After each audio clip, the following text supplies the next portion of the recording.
So we're gonna hold on, Sherry's popping back in. We're gonna go ahead and get started. I'm obviously recording it, so for those that aren't on or hopping on later, can obviously watch it. So we've been really focused on changing the narrative of hard money, private money, right? Fix and flip terminology, because what we've come to find is, there are a lot of people out there, obviously, that are promoting hard money and all this stuff that really aren't hard money. They're fitting inside of an institutional box. So we want to flip the narrative and change the narrative of, yes, we do all of the above. However, we're really primarily focused on what are called special situation financing. And what are special situations, right? Foreclosure, loan maturity defaults, payment defaults, vacant office buildings, vacant warehouses, vacant commercial um, real estate that may have tax liens on it, real estate that may have violations on it, borrowers in bankruptcy, and many other, litigation, for example, many other special situations that require a little bit of extra, what I call TLC, right? Oftentimes, people have what's called a non-starter, right? So a lot of people say, "Hey, I don't finance deals with litigation on it," and then the person, the borrower, the consumer, the buyer is just sitting there, kind of stuck, right? Like, I came to the expert, I came for guidance, and I kind of got the door slammed in my face, right? So what we've really, put together is a really high focus team to help spend a couple extra minutes, hours to figure out if we can help accommodate the situation or the loan request. So last week we closed a 13 unit rental portfolio condo inventory loan in New Jersey for $9.3 million. And every single lender that I spoke to in New York City said, no, we don't want condo loans. We don't want condo inventory loans. We don't like litigation. Not for us. The price point is too high. The loan request is too high. And we wound up getting it done. We wound up getting it closed from a capital partnership out of Michigan, right? That deal came with a $25 million active pending litigation against the development and the sponsors that built the development. And last minute, I say closer to closing, a $9.3 million, funny enough, judgment popped up. We had title, but we re-ran title with other owners of other entities that had ownership in the project. And that popped up, and we still closed with that open judgment, even though there wasn't direct liability to our transaction, right? Anytime you're dealing with a borrower, you want to know, again, what's going on with them, especially if there's a judgment of that magnitude. So, look, the legal bill was pretty high, as you can imagine, but at the end of the day, we got the deal done, and now they're able, the owners, the borrowers, the developers, sponsors are now able to move on to their next project, even all while the litigation is going on. Just yesterday, we closed the deal in Manhattan and Tribeca. I closed a $1.7 million bridge loan for a client that thought they would have enough cash. One of their places didn't sell. The market came down a little bit. They couldn't access the funds. And they texted me last Monday, like, look, if we don't close on Tuesday next week, we're losing our $520,000 deposit. They're buying a $5.2 million beautiful place in Tribeca. So, put together some capital, close the deal, no appraisal, no credit check, literally 8 days start to finish, right? Look, I think the market right now, for everybody that's listening, it's safe. The market itself, understand, is very safe, but it doesn't mean that there aren't going to be hiccups along the way, or there still is always going to be fallout in, regards to what happened during COVID. So another deal I worked on yesterday, which I think this is where everyone that's on this call really does need to understand that everyone has these deals in their backyard at their fingertips, right? A lot of people had 4%, 3%, 2.5% mortgage rates, right? And then a lot of people, especially in New York City and other high rental market areas, got jammed up when tenants weren't paying rent, right? So they took advantage of the forbearances that were offered. So this particular client, referred to me by a very good close friend of mine, calls me up and is like, hey, I have a forbearance, my bank screwed me, they marked me late, typical story. And I get it, right? Loan servicing companies are a real pain to deal with. They're horrible. They lie. They just tell you what you want to hear, and there's really no resolution. But putting into perspective, this borrower's original principal loan balance was $844,000 at 4% on an investment property. She then deferred 210, so 40 months of mortgage payments, right? So her deferred mortgage balance, which is now in second position on her property, second loan position, is 210,000, and her current mortgage statement shows total amount due $17,000, right? So she hasn't paid the last 3 months of payments for whatever reason. But if you add all those numbers up, it comes out to about, let's just call it $1.05 million. The property's in Brooklyn and it's worth $2.5 million.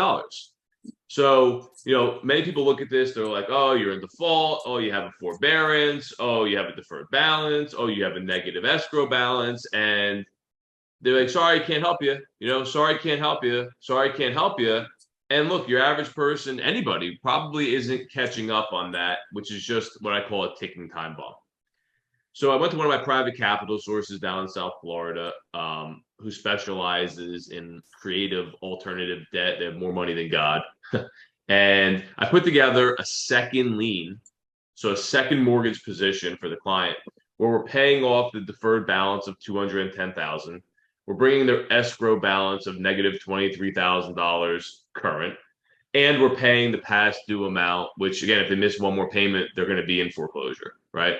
So we put a second mortgage together. It's expensive, but losing your property to foreclosure is more expensive, right? So we also rolled in the payments. Originally, I was going to do 6 months. I posted on Facebook, but I changed it to 12 months only because I've seen this situation before. And it comes down to discipline, and life happens, life gets in the way. And if one thing goes wrong, you're back into default. So I don't want that. So we're rolling 12 payments into the loan for both the first mortgage at 4% and the second mortgage. So this borrower is not going to have any payments out of pocket for a minimum 6 months and a maximum 12 months. So it gives breathing room, it gives time to regroup. And then slowly but surely, she can start accumulating the money in her bank account that she's collecting for rents, right? Now, this is a special situation, right? Everybody that's on this call that's going to be listening to this probably knows someone, has a client, or has seen or heard of situations like this, right? The key is delivering the hope that something can get done, and then properly facilitating the structure of the financing to ensure it gets done, right? Now, if this was a primary residence, really the only option would be, a loan modification, maybe a bankruptcy. But again, luckily, this is a multifamily investment property in Brooklyn. If you take the approach of, hey, I really owe my clients the truth, and I owe my clients or friends or family or anybody in this situation the ability to deliver expert results, or at least expert feedback, you're going to be able to put yourself in a position to not only get more business from it, but really help people change their lives. And that's the approach that we've taken on this. Again, whether it's a $400,000 second mortgage to help somebody out or a $15 million loan, the same approach still gets taken of, is this a real deal? Does this seem like a borrower we want to work with? And is it worth spending our time to figure out what the solution is to the situation, right? One of the most appreciated asset classes, which you guys all know most likely, is the office space asset class. Office is the most frowned upon asset class right now in the market for many reasons, as we all probably know. We are lending on office buildings. We're lending on office buildings that are being converted. We're being very conservative, but we are still lending on it. Last week, a broker, said he thought his client's office building in Parsippany, New Jersey, which was vacant, was worth $29 million. I reached out to a friend of mine at Newmark, and he confirmed that vacant office building space, that particular area, would put the value at $8 million, right? Borrower, client, owner thinks it's worth $29 million. Market data and analytics say it's worth $8 million. So how do you close that gap, right? It's a very wide gap of expectations and reality. Now, Can I get a copy, please, to I Joe? don't think it's worth necessarily 29 million, but I also don't think it's worth 8 million, right? But I'm not the expert in valuing an office space asset, and I don't know what the final cash flow is going to be on that asset. So it's kind of an unknown. But if you go to a bank, the bank's going to say, sorry, can't help you. Vacant office building. We don't touch office. We don't touch vacancies, right? So part of our role and responsibility as experts is to help navigate our clients from past experiences of clients and situations that we've seen to help kind of give them ideas of what to do. Maybe it's throwing in a short-term tenant. Maybe it's renting out the parking spaces in the parking lot just to generate some income, right? It all depends on what situation they're currently in, what type of debt they currently have, right? And who's willing to play ball. Now, in this particular situation, it's too far of a gap, and the borrower, right, the owner, is just too unrealistic because even if the property was fully leased up, it's probably worth 25 to 29 million. Right now, it's completely vacant. So the hurdles to get to the maximum valuation are so far away. Now, again, it's not to say we wouldn't do a loan on it. It's not to say we wouldn't do a bridge loan. Unfortunately, in this situation, I think the client had debt of about $16 million, right? Where if you take 8 million and 29 million, right, that gives us 37 million total. If we knock that in half and meet in the middle, maybe the asset's worth 15 or 16 million dollars, right? So now you're like, crap, he owes 16 million, it might be worth 15 million. No one's lending on that as is. So one of the strategies we put together was what's called a note buying or a note offering, where we strategize on what we think it's worth, and we go in and one of our groups makes an offer to purchase the mortgage note that's about to default, right? So what we're doing is we're planting the seed and saying, hey, we know you're going to default. You're 30 days away. Unless a miracle happens, which is probably not going to happen in reality. So we'll call up the person, the bank that has that mortgage note and say, hey, assets vacant, borrower gave us authorization, you're owed 16 million. We want to put an offer for $8 million to purchase this mortgage note. And obviously they all say, no, we're not there yet. He didn't default yet. But what we're doing is we're planting the seed and saying, hey, we've done our due diligence. You're going to have to foreclose. You're going to have to spend money on legal. It's going to take you 2 or 3 years. And who knows where the market's going to be 2 to 3 years from now? No one has any idea, right? So to save yourself the trouble, the headache, you've made your money, everything's been fine. What are you willing to mark down this note to? And it all depends on A, is it a bank? Is it a private investment company? Is it a REIT? Who owns that debt? But there's still an opportunity to earn there, is my point, right? So when you're running into people that are in these situations, don't just toss them away, say I can't help you. Reach out to me, text me. If you have my number, text me. My phone's always on. Call me, right? You know, go the extra mile to see if there's an opportunity. A perfect example is I work very closely with a New Jersey-based publicly traded bank. They and I work very closely together with their assets, with clients, with business, you name it. So they actually did a loan to a hotel in Nebraska back in like 2006, an SBA loan. As of today, the loan hasn't been paid in years. The current payoff, so the current money that they can collect as of today is 1.3 million. We have an opportunity to buy that defaulted mortgage debt, buy that note, and then go through the remaining foreclosure process for $700,000, right? The asset in October just got appraised at 1.7 million. So if you're able to buy a note, an asset essentially for $700,000 and it's currently worth $1.7 million, who wouldn't want to do that, right? I mean, that's just simple math. But these opportunities are out there. So I believe the next wave of opportunity is going to be buying defaulted debt and buying bank debt that cannot be refinanced, or simply banks need capital. So if you make them an attractive offer to purchase their debt at a discount, there's a very good chance they take it. Every day that goes by in the market, the debt becomes less attractive and the banks need more money, right? So the banks are going to have a knee-jerk reaction or act out of desperation, other than the JP Morgan Chases of the world, because they have a ton of money, but they're still not fully, in the clear from the exposure of what's coming. If you have relationships with bankers or lenders or institutions or even borrowers that own a ton of real estate, commercial real estate, et cetera, you should be reaching out to them to having these educated conversations. If you're new in real estate, you should be reaching out to your investors and letting them know that you're working with investment companies, us, that are able to bring opportunities to the table that they wouldn't normally have access to. Again, purchasing mortgage notes, purchasing REO, real estate owned, bank owned assets, and even getting involved in larger projects that we take over. So the other strategy we put together is we believe that there's going to be a major stall in construction and development inside of real estate projects, and very few banks and lenders, private, publicly, touch mid-construction projects or stalled construction projects, right? It's too hard to come in and figure out what was done and then put together an appropriate budget and manage the budget to show or see it to completion.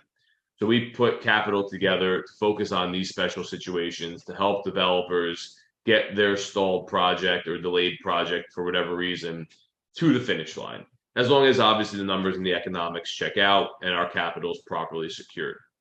In the event a developer doesn't want to finish the project, they want to walk away from it, we're willing to step in, purchase the asset, pay off the debt, bring in the equity to complete the project, and then most likely look to sell the project off upon completion. So if you see or know of any, stall construction projects throughout the country, north of $1 million, ideally, it's something that you should keep your eyes on. So if you're driving in your hometown, you're driving to work, if you're on vacation and you see, a construction project that has a for sale sign on it, even, it's worth making that phone call and seeing if there's an opportunity, to bring that to the table. Everyone that brings deals to the table to Revera Financing, you're entitled to your cut of the pie. The larger the deal, the more money there is to go around. It's all done legally. Revera Financing is legally able to pay referral fees, fee shares, and everything else. It's my own company. I own 100% of it, which is nice, so I control that. As you guys know, on the residential side, illegal, against RESPA. While Sherry does run the residential component of our lending arm, it's really there just to help people out, right? Provide the service, give, special rates, special discounts. It's really to service our clientele, my prior book of business. And Sherry's doing a great job herself breaking into the commercial mortgage world. We just closed a funeral home last week. I'm pretty sure nobody on this call has ever financed a funeral home or even knew you can get financing on a funeral home. We did that with one of our local New Jersey banks. They did it for us as a favor to help her friend and client out, right?